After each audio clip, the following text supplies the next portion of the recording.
All right, here we go, guys, and we are looking at possibly one of the coolest boats and dogs ever featured on the channel. And you would think a small 16-foot aluminum boat isn't cool, but wait till you see this one. Just really cool. It's a Duranautic 16, and I'm here with the proud owner, Victor. How you doing, Victor? Hello. Thank you very much, John, for having me. Yeah, no, thank you. This is such a cool boat. You had emailed me saying, hey, you got a small aluminum boat that you're trying to sell. Yep. And it would make a great addition to the Boats by the Side of the Road series. And when you sent me the pictures, the video, and a little history on it, I'm like, nope, this needs a video on its own. So let's just go over the basic specs first, Victor, if we can. Year, all that. Sure. This is a 2001 Duranautic 16 SST. It's one of the few remaining available in this style because of the fact that it has no benches in it. It's got a wide open flooring so that you have plenty of room to go fishing. I picked it up in 2022 from a guy that had two other boats. He had a Sport Fisherman and then a center console, and he was moving down to Florida, but he barely used the thing, but it needed some work when I picked it up. So yeah, and then before we get into that, let's just give a quick bow to stern, look at the boat, the light bar up here, the swivel seats here, everything redone, and Victor's gonna go over that in a second. But just a really, really cool boat and a trailer that's virtually brand new. But Victor, let's take a step back. So let's go back. You were just explaining this to me. You bought the boat, and it needed some work, like you said, and maybe we'll start at the transom. You mentioned that to me. So the transom, I had a couple little corrosion holes in the back, and I was a little concerned. So I actually have a house upstate, and Duranautic, the actual manufacturer, is located in Marathon, New York, about 20 minutes from my house. So I reached out to them, and I was like, could you replace my transom for me? And they said, absolutely. So I brought it to them. About a couple of weeks later, they called me, it was done. And not only did they replace the entire transom, they replaced the two back benches here and replaced all of the flotation foam in both of the benches. They also replaced the aerator for the live well, and basically the entire back is brand new. So this was done in 2023 when it was finished. So there's no more wood in the boat. They used to do like a pressure treated backer inside of the where you mount the outboard, but it's all aluminum now. It's actually like their 2022 version of the stern that they use on their boats now. Right, and I don't remember if you mentioned this, but the year of the boat is a 2001? 2001. Yep. And it's fully welded. All Duranautics are known for being fully welded on all their seams. They do have rivets, but that's only for the benches and for the supports for the floor. Right, and just to put that in perspective, we'll talk about John Skinner, who I'm presuming you know who that is. Of course. The king of aluminum boats here in the Northeast, small aluminum boats. So all of John's boats, including his Grumman, I believe are riveted. His Starcrafts were, and that caused major issues with leaking because the rivets fail or whatever happens. I'm not an aluminum expert. I bought this because I have kids, and I cannot stand a leaky boat. This thing is completely dry. I think actually, you can attest to that when you saw me out. I think we saw each other out in the gut. Yeah, it's incredible. You mentioned it to me, and I'm like, holy crap. I remember that. Yeah. So we're fishing and I actually have a video from that day. Maybe you're in it. I haven't published it yet. My members have it, but I haven't published it yet. I was with my brother-in-law and my cousin. So Memorial Day weekend, we're in Plum Gut, which is notorious for huge rips, fast-moving water. And, Skinner fishes there with his Grumman, but his Grumman is actually a pretty high-sided, wide aluminum boat, 16-footer. Right. We see this little tiller boat out there. It's this boat, literally. And I'm saying to my brother-in-law and my cousin, these guys are effing crazy. What are they doing? And it wasn't a day where there weren't big rips. There were. No, it was a calm day. I've been out there several times with this boat, and it handles it beautifully. There was just too many boats out there, and I was just getting it was a washing machine. Because of that. Otherwise, it was definitely a safe day to go. For sure. Yeah, no. So, okay, so we got some of the history out, and I'll put some pictures too, because you sent me a link to the Facebook marketplace sell at, and you can see this boat was like stripped. It looked like down. It was. I stripped it completely down to bare metal, and I did it right. I used a 2-part epoxy primer so that nothing is getting through to the metal, and then I used total boat paint to match almost the original color of the boat. Actually, when I brought it back to Duranautic to show them, they were pretty impressed in how close to the original color it was. Yeah, and what is this color? It's like a It's like greenish blue? Yeah, it's like a, I guess Nice like color. I don't know what Is they call teal the right it. word? Yeah, maybe like a teal mint green kind of thing. Okay. All right. I forgot the color, but yeah, and so I did all the paint, and then I replaced the flooring. So ripped out all the foam, I put new foam in. I also used marine plywood, and I coated the marine plywood in 3 coats of epoxy. And just to be clear, the marine plywood is not like on the bottom of the hull or anything like that? Actually, it's not touching anything but the frame itself. I cut spaces along the edges of the hull so that there would be no rotting or contact with the actual aluminum. And there's space for the water to drain.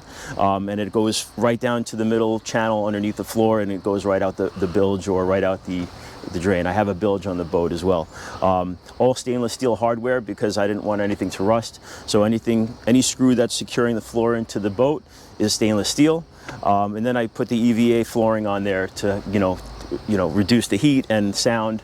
But yeah, top to bottom, there's nothing old on this boat. All new seats. I put some hatches in here. I did make a compartment for the battery, so that's stored away. And there's plenty of storage on the boat. There's a live well. All new wiring, Anchor marine grade wiring throughout. New switch plate. New everything. Yeah, no, LED lights. listen, this is really impressive. And, I always joke that the GoPro doesn't do big waves justice, but I also think it doesn't do things like this justice, where you're not going to see how clean and new this looks. I mean, it's amazing. Yeah, and the motor itself has been so reliable. I brought it to a mechanic upstate, and I said, do whatever it needs. If it needs, the carburetor cleaned, whatever it needs. He looked at it, he went over it, he changed the lower unit oil. I did the impeller. We had the seals done on the lower shaft. And engine itself, he said, I'm not touching it, it's running perfect. 2 pulls and it starts right up. And it scoots. You have a video, out of curiosity, what speeds are you seeing? By myself, on a good day, 26 miles per hour. I had my son and 2 friends out on the boat last week, and we went from Mattatuck to Roanoke Shoals. Right. And we were getting about 22, 23. Were you fluke fishing there? Yeah, we were fishing for whatever bit, basically. But we were running about 22, 23 miles an hour, and that was against the tide. So right.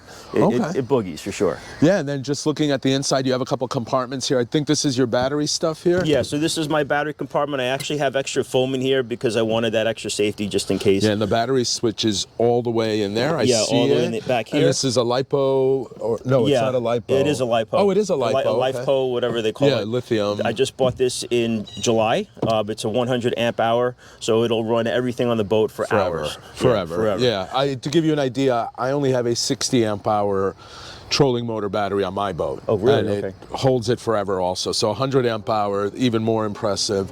Yeah. Yeah, and I see you have, is that side storage or? No, that's all foam inside there. That's what Duranautic did. They wanted level flotation so that this boat is safe pretty much in any body of water. And what's the flooring? So underneath the flooring, this is called the EVA flooring. It's a foam product. It's like a sea deck or that kind of thing. It's comfortable on your feet, I bet. Comfortable on my feet. It's waterproof. It's easy to clean.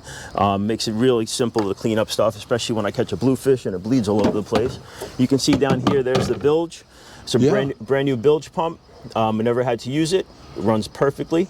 Underneath there. Now I see a Humminbird. Is that a? It's a dual GPS and fish finder. What size is it? Full color. I don't know what size this is. 9-inch, I would say. It's a 899 CIHD sonar GPS unit. It works perfectly. The transducer is mounted on the back. Yeah, it works fantastic. I've got the anchor light over here with an extra rod holder. I've got the paddle because that's Coast Guard requirement, I believe. All LED lighting. This is made by a company called Plash Lighting, and they specialize in making can we turn products. it on and show everybody? You turned it on for me earlier. It's impressive. Hopefully it'll, look at that. Yeah. So I mean, hopefully it shows up. It's always hard to tell, but it's bright. What about that forward light? Yeah, everything works. Yeah. That's actually made by it's aux beam, and it's got a dual spot and flood. So I know it's not legal, but when I'm out in the sound by myself at night fishing for stripers, I need that little safety. Yeah. And I'll shut it off It's when not necessary. legal running with it, but Right. I think we've all been guilty when it's pitch black out and you getting just through need the a little Mattatuck light and Inlet. there's no boats around. Yeah, getting in the Mattatuck Inlet is a little sketchy. So The other cool thing, and I don't know if we talked about it, but there's a spray rail on this. And that's not something you typically see on smaller boats. But this is meant as a deflector of waves to keep a boat dry. You'll see boats that are considered wets, like Albury Brothers, Stewart, that have a really sharp entry. You'll see spray rails on them, and it's weird to see it on a smaller boat, but it's really cool, and something that I think most people wouldn't even think about, but this will do a great job of really keeping the boat dry. This boat runs so dry, it's unbelievable. It's really a comfortable boat, and it handles waves extremely well. Yeah, and then we have these benches here. Is there storage or anything? So this under is them? actually a live well, but I don't use the live well, so Right. I use it for storage. Okay, but it's a functioning live well. It is a functioning live well. You got the aerator here. I've got the pump in the back. It comes right out the back. That was actually brand new again when Duranautic replaced the transom. They put it in for me to save me the trouble. Very cool. Yeah, and then you got more storage under that seat here. Come around. You got storage in the front. The compartment also lights up at night, and it's great when I'm cleaning the boat at night, to have those lights on to help me see what I'm doing, especially down by the state launch. Yeah. But plenty of storage in here. And I see you're maximizing space. You have a little basket here for your anchor and rod, and you have 6 rod holders here too. I presume you put a net there too. Yeah, that'll stay with the boat, obviously, because I have it, screwed in there pretty well, or at least strapped in, and then the cooler as well. I've got a little access compartment on that there, which has got foam in the bench, as by the manufacturer, but I had to get in there to mount that seat correctly.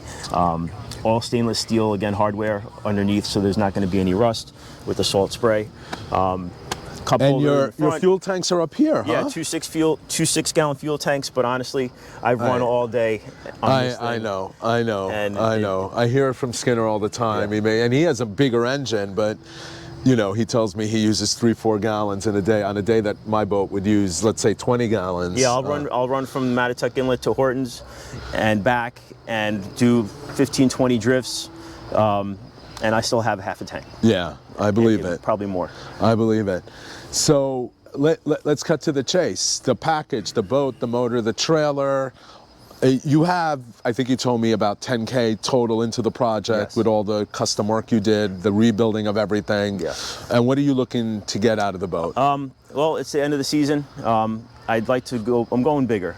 My kids are a little spoiled. They want something, more enjoyable. So I'm looking to get a 23, 24-foot boat. So I'm looking to get 6,500 because it is the end of the season. This way I don't have to bring it upstate and store it in my garage. Do all the maintenance towards the end of the season. Yeah, and I think that's a very fair price for everything you're getting. And this is a boat that if you did want to buy it, obviously you wouldn't use this boat necessarily to run to Block Island or Montauk to fluke fish, but if you want to fish the sounds and bays, and I think you're crazy for doing it, but Plum Gut, those areas. On the best days. Yes, on the best days, you can launch this easily. One person can handle this, and you're ostensibly getting a brand new boat. I mean, it looks brand new. Yeah, the trailer's in great shape too. Brand new tires, I just replaced them this year. The bunk, you mentioned that to me. Yeah, so instead of doing carpet on an aluminum boat, you want to do something that's not going to corrode the aluminum. So I actually used these plastic strips made for that. And the 2x4s are coated in epoxy as well, so there's nothing getting into them. They're not going to rot. I replaced the winch strap. Everything works perfectly. I added some handles on the front there to make it easier to lift. But yeah, the trailer runs beautifully. This boat trailers beautifully. I trailer it upstate 200 miles with no issues.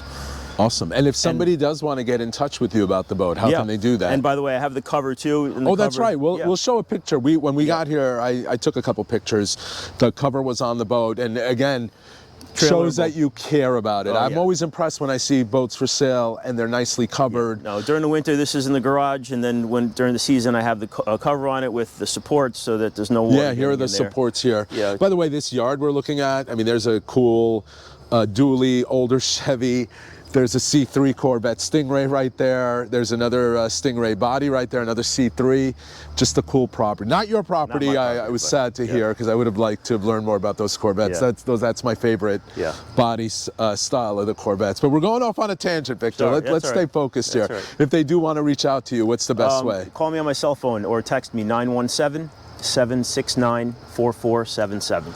Awesome. Well, look, Victor, I appreciate it. If we forget anything, I'll add it in the description. And there's a lot on this boat. I mean, it's crazy. I'm looking at my camera, we're at a lot of minutes, 15 minutes. I can't see. Don't get old, folks. I'd be willing to take anyone that's really interested for a run because we'll go fishing. It's a great boat. I have no qualms, taking it out on the water. Yeah, and guys, just for the record, right? I do not get paid. I don't get a commission. This is just content for me, and if it helps somebody who watches my channel, that's great.